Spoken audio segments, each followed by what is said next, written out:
Welcome to section 7.3, using the square root property to solve quadratic equations. First off, let's remember that when we use a square root sign like the square root of 36, it's defined to be the positive root of 36, so the square root of 36 is 6. Alright, so we're going to establish a formula. Let's look at the square root of AB. We learned in our previous section that the square root is the same as taking something to the 1/2 power. And with that, we can distribute our exponent. So a to the 1/2, b to the 1/2. And then going back to square root notation or radical notation, we have something like this. So we have this property, the square root of AB. If it's a product, we can separate the products and use radicals, so something like this. And let's take a look at this. 36, that's what we were considering up above. Let's break that down into a product. 36 is, we'll do a product of perfect squares, 9 times 4. And by the property we just saw, that square root of 9 times square root of 4, square root of 9 is 3, square root of 4 is 2, and 3 times 2 is 6, right? And that is the square root of 36. It's 6. Okay, so we're going to use this property to simplify radicals. So let's consider the square root of 20. So the square root of 20 definitely is not a perfect square, but it does have a perfect square as a factor. Can you guys think of the perfect square that is part of the product to get to 20? Well, 20 is 4 times 5, and 4 is a perfect square. All right, so we can rewrite 20 as a product of perfect squares. And then using our square root property, we can separate the 4 and the 5 like this, and so square root of 20 completely simplified is 2 root 5. So to simplify radicals, we have to take out essentially the perfect squares. So to simplify radicals, we have to take out the perfect squares.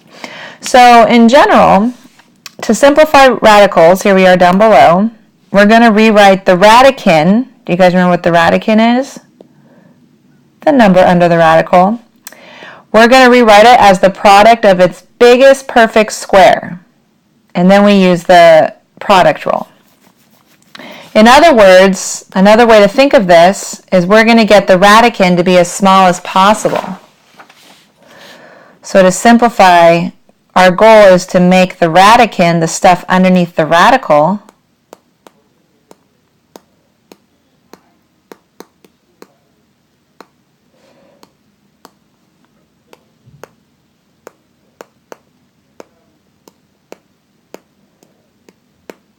and we do that by taking out the perfect squares. Okay, so let's practice. Feel free to push pause and then come back and look at your solution. But we have 1, 2, 3, 4 radicals to simplify. And again, that means to take out all of your perfect squares and to make the radicand as small as possible. Okay, so the perfect square in 12 is 4, all right, 4 times 3. And then the square root of 4 is 2. So I'll write down all the steps. It's not necessary to write out all the steps. We're going to get really good at this and start being able to do a lot of this in our head. All right, so square root of 12 completely simplified is 2 root 3. Now notice root 3, or 3, the stuff under the radical, doesn't have any perfect squares in its factor. So this is as small as it can be. What's the biggest perfect square in 75? 25. All right, and then the square root of 25 is 5. All right, so we can pull it out directly like that, or you can have that intermediate step. Okay, what about 32? Well, there's two ways to go about this. Perhaps you recognize that 32 is 16 times 2. And then you took out the square root of 16, which is 4. Okay? Perhaps you thought of 32, all right, write it up here, as 4 times 8. So again, it's another product with a perfect square, 4. And then you took out the square root of 4. And then you had 2 root 8. But let's consider 8. When we simplify, we want to get the radicand as small as possible. Is this as small as possible? No, there's a perfect square in 8. 8 is, again, 4 times 2. And then you can take out the square root of 4. It's all a product, so square root of 4 is 2. And then you're left with the root 2. 2 times 2 is 4. Okay, so even if we don't recognize the biggest perfect square like we did up here, if we keep simplifying correctly and keep going until there's no perfect squares in the radicand, we're still going to get the right answer, which is that 4 root 2. All right, finally, square root of 80. Perhaps you did the same thing. Maybe you took out a 4, but then there would be a perfect square left underneath. The biggest perfect square in 80, the biggest one is 16. All right, so you can write this as 4 root 5, square root of 16 is 5. To write out all the steps one more time, we can separate it by that product rule, and then we're left with 4 root 5. All right. So similar situation is our quotient rule, really similar rule. Our quotient rule says this: if we have a quotient underneath the radical sign, we could separate the numerator and the denominator with the radical. So something like this. All right, so let's look at this example, square root of 5 over 81. So we could separate our numerator, separate our denominator, and then rewrite them both using radicals. Root 5 is completely simplified, so we would leave that alone. And then what's the square root of 81? 9. Okay, and then there's your answer. This one worked out good because the denominator was a perfect square. Sometimes the denominator, the bottom part of our fraction, is not a perfect square. So let's look at this. Here's an irrational denominator because the square root of 5 is an irrational number. We can't write that as a ratio. It would have a decimal that goes on forever. So we have to change it because we don't like radicals in the denominator. Normally denominator, like if we have like ninths, like in this example above, that's essentially saying we're going to take a piece of pie and we're going to divide it into 9 even pieces. But if we have an irrational denominator, the decimal is going on forever, we can't divide a pie into equal root 5 pieces. Right? It just doesn't really make sense. So we don't like radicals in the denominator. So what can we do? How can we get rid of it? Well, we're going to do something called rationalize our denominator. And essentially, how this works is because of the square root property, which is essentially if you take 2 square roots and multiply them together, they're going to get you to 5. What I just wrote is the definition of a square root. We can also use our product rule to justify this. 5 times 5 is 25, and then the square root of 25 is 5. Okay, so how are we going to use that? Well, let's take that 2 root 5,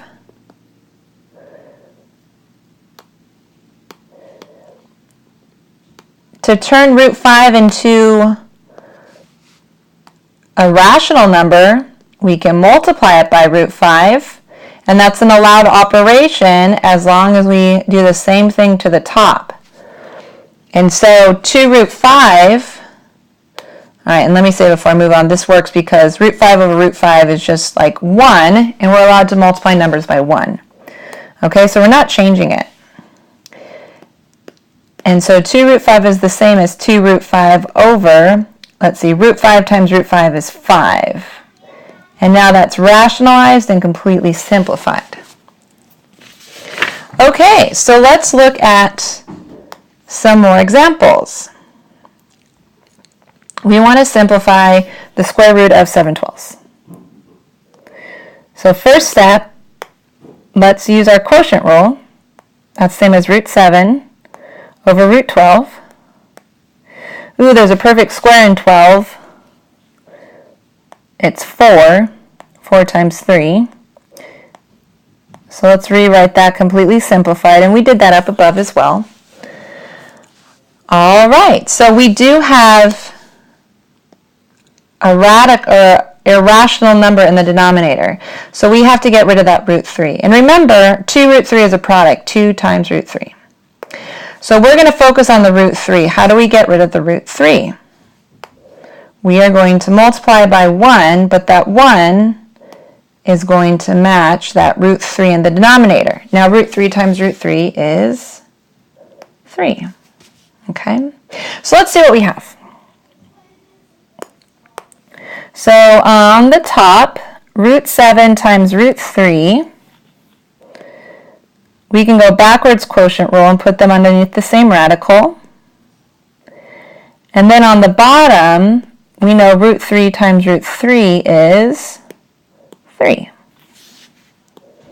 So we have the square root of 21 over 6. All right, and we're completely simplified.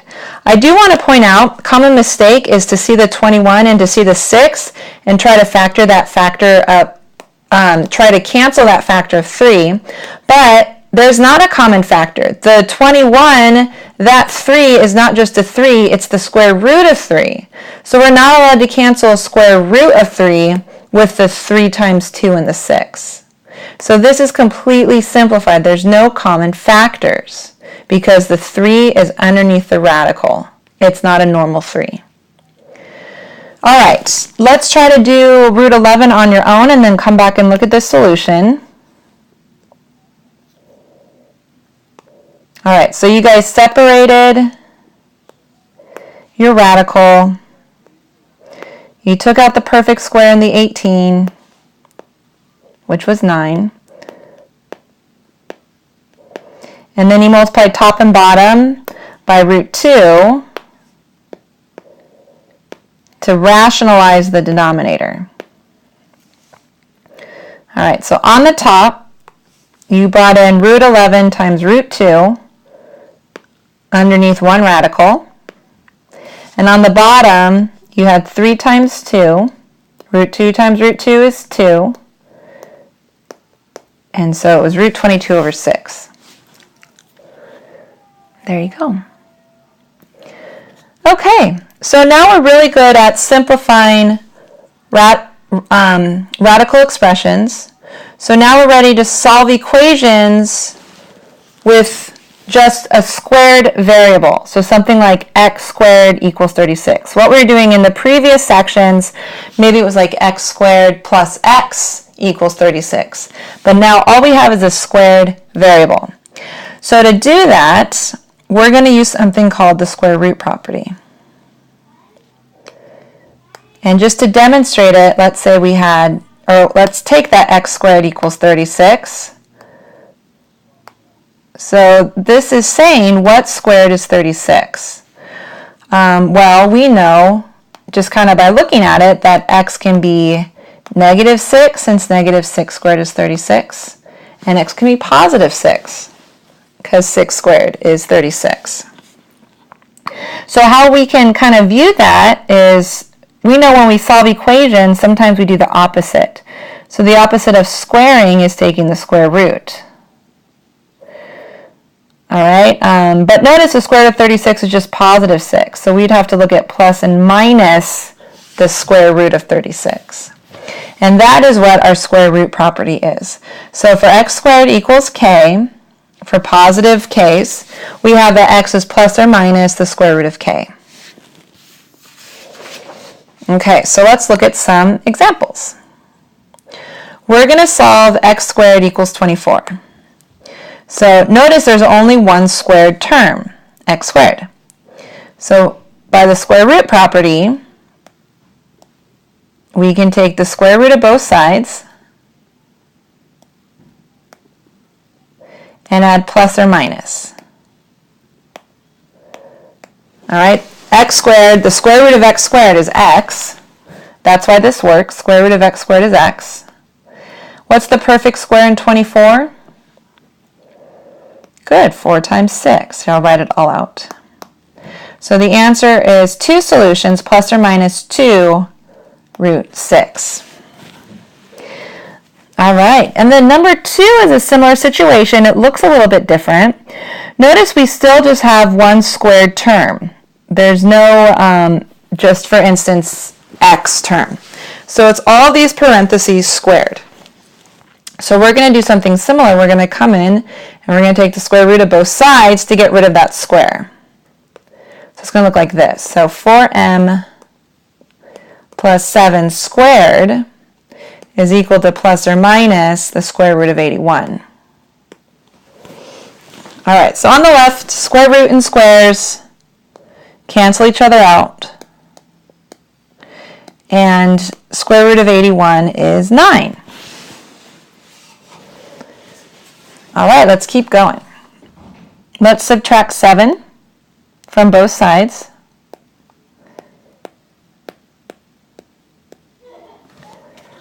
So negative 7 plus or minus 9. Plus or minus 9. So at this point, we really have two different equations. You have 4m equals, 4m equals negative 7 plus 9, and then you also have 4m equals negative 7 minus 9, because it's plus or minus. It's literally plus or minus. All right, so I'll write in different colors. This is, on the top is 4m equals 2, so m equals 2/4, or we always simplify. One solution is 1/2. And down below, we have 4m equals negative 16, or after we divide by 4, m is negative 4. So two solutions, 1/2 and negative 4. Okay, so we have some more equations to solve. You can solve these on your own. Notice before you push pause, all we have is a squared term. Right? It's a squared term in constants. Squared term in constants. Squared term, constant. Squared term, constant. This is all telling us to use the square root property. So our strategy is different. When we use the square root property, we isolate the squared term. And you can write yourself a note too. So when we're using the square root property, we're going to isolate the squared term, which is a little bit different than how we've been solving quadratics. Normally we make one side 0. Isolate squared term.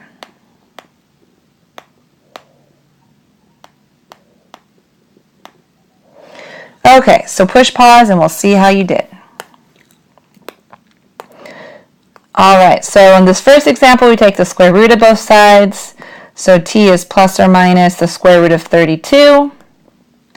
And then he took out the biggest square root, biggest perfect square, which was 16. So we have t plus or minus 4 root 2. Number 2, you had to isolate the squared term. So you subtract 3 from both sides, and then you divide by 5. And then we use our square root property and take the square root of both sides, and you have plus or minus square root of 2/5. And now we have to simplify that because we have a radical in the denominator. All right, so how we do it is we break up the radical, so root 2/5. And what do you multiply by? Top and bottom by root 5. Okay, so final answer, plus or minus, root 2 times root 5 is root 10. Root 5 times root 5 is 5. So plus or minus square root of 10 divided by 5. Next we have a squared term on the left. And we're going to take the square root of both sides.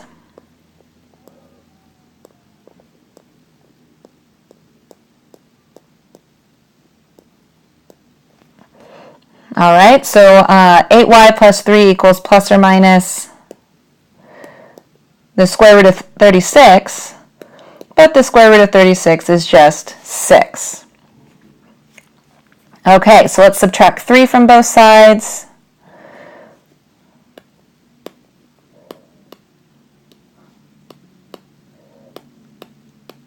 And then you can divide by 8. And, whoops, divide the whole side by 8. Okay, and then at this point we can deal with the plus or minus. We wouldn't submit our answer like this. We would actually figure out what y is. All right, so negative 3 plus 6 is 3 over 8. And then negative 3 minus 6 is negative 9 over 8. And so that is what you would state as your solution. Finally, number 4 is kind of a combination of everything. First, we have to isolate the squared term. So subtract 3. I'll use a different color since I went into number 4 space. So let's subtract 3 from both sides. Then divide by 5. That isolates the squared term. Okay, take the square root of both sides. Okay, and then add the 6 to isolate the x. All right, and then this is completely simplified because square root of 6 has no perfect squares and we can't simplify it any further.